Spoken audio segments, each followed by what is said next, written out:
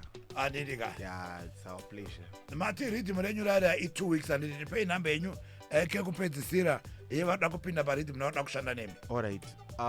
Bate zvakanaka namba iyi. Inoti 0783 818 481. Ndichadzokorodza 0783 818 481. Idzi namba ndedzaproducer ndedzemaworks. Mabebi munondroisa kumba kuna mama. My way. A disclaimer, quick. Yes, it is a champion sound, the immortal movement. We are live on Thursday. But guess what? We still have 40 minutes. Thank you very much to Steezy, Talisa, and the one, Saka. Pondo nasonga sipa microphone and I'm watching up live on Facebook, Baba. We are the baddest around town. 40 minutes non-stop. Tell them, let's go.